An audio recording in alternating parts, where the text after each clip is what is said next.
Pernyataan Menteri Agama atau Menak Yakut Khalil Qomas yang dianggap membandingkan suara azan dengan suara gonggongan anjing memantik protes keras dari berbagai pihak. Sangat menyesalkan pernyataan tersebut. Mengatakan apa yang disampaikan Menak tersebut hal yang tidak pantas. Ini orang kekurangan pekerjaan ini. Hah? Ini siapa Menteri Agama? iya, kayak nggak ada kerjaan lain kan ngurusin beginian ini. Negara Negara nggak perlu mengatur harusnya. Dalam konteks kewarganegaraan gimana maksudnya? Negara nggak perlu mengatur, biarkan masyarakat itu mengatur itu dengan sendiri kesepakatan pengurus masjid dengan warganya. Nah inilah, di Indonesia ini memang anjing itu selalu dibully, selalu dijadikan senjata untuk kita kalau marah-marah anjing. Coba kalau misal Gus Yakut membandingkan suaranya bukan suara anjing, tetapi suara ayam, suara kerbau, suara sapi, atau suara apa, bukan suara anjing, pasti nggak bakalan serame ini. Negara kita emang negara toleran bang, mayoritas muslim. Tapi kenapa Menteri Agama kita Islam selalu menyudutkan umat Islam bang? Kami mewakili Ember Setabotabek dari pertama selalu mendukung Presiden Jokowi dari dulu bang.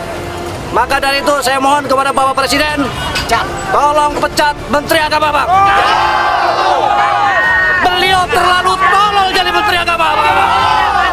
Pernyataan bersama ulama dan tokoh Jabodetabek, tuntut proses hukum dan pecat Menak Yakut Khalil Qomas atas dugaan penistaan agama dan delik menyebar kebencian dan sara pada analogi azan dan gonggongan anjing.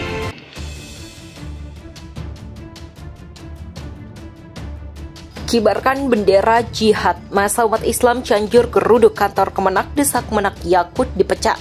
Desakan agar Menteri Agama Yakut Khalil Qomas dipecat akibat mengeluarkan pernyataan kontroversial tentang azan dari pengeras suara masjid dan gonggongan anjing terus bermunculan. Kali ini desakan pecat Menak Yakut disuarakan oleh masa aksi umat Islam Cianjur. Mereka menyampaikan desakan pecat Menak Yakut dengan mendatangi kantor Kementerian Agama atau Kemenak Cianjur di Jalan Raya Bandung, Bojong, Kecamatan Karangtengah, Kabupaten Cianjur pada Rabu.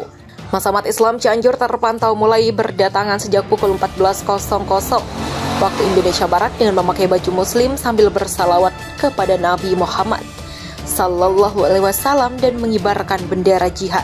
Selain itu, masa menggemakan takbir dan tuntutan pada Menteri Agama Yakut Khalil Qomas yang menyandingkan suara azan dengan gonggongan anjing.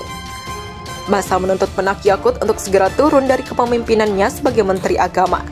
Atas ucapannya yang tidak pantas, sejumlah petugas kepolisian tampak berjaga di area depan pintu masuk di sekitar Jalan Raya Bandung. Hal ini guna mengatur arus lalu lintas yang masih terpantau ramai lancar.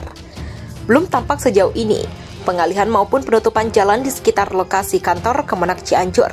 Namun pengamanan tetap diperketat demi menghindari hal-hal yang tidak diinginkan. Bantuan Menteri Agama atau Menak Yakut Khalil Qomas 2,35 miliar ditolak Lembaga Kerapatan Adat Alam Minangkabau atau LKAM Sumatera Barat atau Sumbar. Seandainya bantuan itu diberikan Menak Yakut Khalil kepada masyarakat Pesaman Barat Sumber yang terdapat gempa bumi berkekuatan magnitudo 6,1. Gempa yang terjadi pada Jumat lalu itu mengakibatkan sejumlah masjid dan musala rusak dan jadi korban. Penolakan bantuan oleh LKAM karena jumlah uang itu tidak bisa mengobati sakit hati mereka kepada Menak Yakut yang mengumpamakan suara azan dari toa masjid dengan gonggongan anjing. Terima kasih kepada Menteri Agama atas bantuan kepada Pesaman Barat senilai 2,5 miliar. Namun hal tersebut tidak dapat mengobati hati kami, ujar salah satu seorang yang membacakan pernyataan sikapnya usai rapat kerja atau LKAM. Yang luka karena perkataan bunyi mik dengan gonggongan anjing Allahu Akbar. Katanya disambut pekikan takbir dari peserta. Sebelumnya Ketua LKAM Fauzi Bahar DT Nansati tegas-tegas menyatakan haram Menak Yakut Khalil Qomas menginjak tanah Minangkabau. Sikap LKAM itu menyusul pernyataan Menak Yakut Khalil yang menyamakan suara toa masjid dengan gonggongan anjing. Fauzi Bahar menyebut ucapan Menak Yakut Khalil itu bukan saja menyakiti masyarakat Minangkabau, tapi juga seluruh umat Islam. Menak Yakut menurut Fauzi Bahar juga telah menyalahgunakan wewenang yang diberikan Presiden Joko Widodo. Kasihan kita kepada Bapak Presiden yang telah mempercayakan kepada dia. Dia menyalahgunakan wewenang itu, katanya pada Kamis.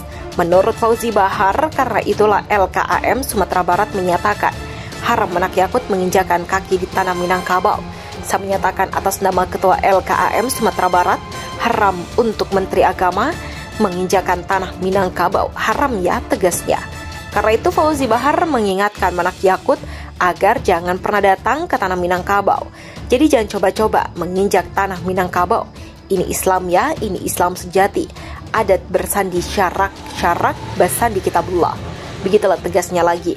Menurutnya apa yang diucapkan Menak Yakut itu sudah sangat kelewat batas. Kita sebagai umat Islam menyatakan menentang apa yang diberikan oleh beliau itu bagaimana?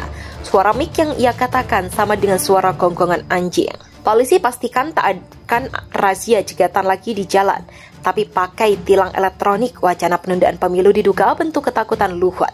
Hukum Universitas Pajajaran Atip Latiful Hayat mengatakan, bukan hanya ada kemiripan antara kasus Menteri Agama atau Menak Yakut Khalil Kaumas soal azan dengan Edi Mulyadi terkait jin buang anak. Keduanya menurut Atip mengarah pada penghinaan.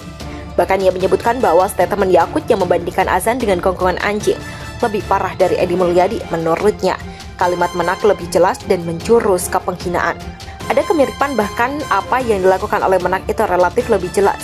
Penghinaannya dari pihak yang merasa terhina. Perbedaannya, Edi Mulyadi rakyat biasa sehingga dengan mudah diproses secara hukum. Sedangkan Menak adalah pejabat pemerintah yang sulit untuk tersentuh hukum, katanya saat dikonfirmasi populis.id pada Rabu 2 Maret 2022. Ia juga menilai bahwa klarifikasi dari Kemenak yang mengatakan Yakut tidak membandingkan tapi hanya memberikan permisalan belum menyelesaikan masalah, karena menurutnya penjelasan tersebut terkesan bersifat membenarkan atas ucapannya. Ketidakpuasan masyarakat bukan pada siapa yang memberikan penjelasan, tapi pada substansi penjelasan yang terkesan bersifat epilogetik alias pembelaan atas argumen. Penjelasan mengesankan apapun yang dikatakan oleh Menak, masyarakat harus memahaminya. Begitulah katanya, jadi masyarakat dipaksa memahami meskipun sebetulnya apa yang dilakukan atau yang dikatakan oleh pemerintah itu salah sambungnya. Atip menegaskan bahwa sikap yang terbaik dari Menak sebetulnya bukan dugaan memberikan penjelasan tapi menyampaikan permohonan maaf.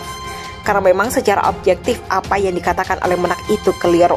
Menak lebih baik meminta maaf saja sebelum gejolaknya semakin besar. Kalau lihat di beberapa daerah bahkan dengan terang benderang melarang kehadiran Menak. Kecaman dari berbagai pihak pun banyak berguling, begitulah pungkasnya.